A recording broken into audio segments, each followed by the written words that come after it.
Саламатсыздарбы урматтуу мекендештер. Ушул видеону мен Эдил Байсаловго кайрылуу катары жазып атам. Урматтуу Эдил мырза, сиздин акыркы кайрылууңуз байлардын балдары мамлекеттик бала бакчага барат. Ошол себептен аларга акча төлөбөй эле койсок болот деп айтканыңыз сиздин моралдык укугуңуз жок. Биринчиден, сиз мамлекеттик кызматкерсиз.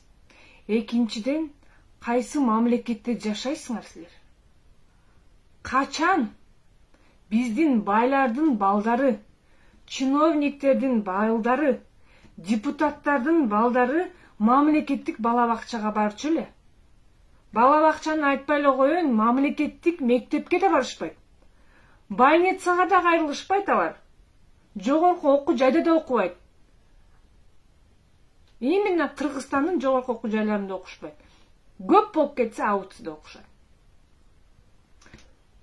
Силердин маалыматыңарды ушул айткан сөзүңөр, силер Кыргызстандын чынында эле элдер кандай жашайт экенин билбегениңер.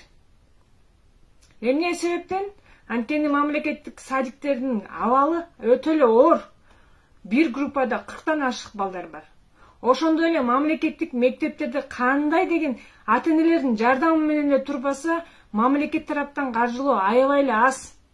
Азыр мектептин бардыгы көбүнчөсү ыйлап жатат. Фондду алып салып, эч нерсебиз жок болуп калды деп. Жаңы салынган мектептерден көрдүңөр го быйыл сентябрда китеп жок экен. Элементарно китеп жок. Анан каякта өнүгүнү айтып атабыз. Больницачы? Ушуга чейин кайсы президентти көрдүңөр эле биздин больницаларда жатканын? Президент эмес. Коррупция менен кармалган чиновниктер кайсы больницага жатышат? Дароо эле жүрөгү кармап, частный больница Бикартка жатышат.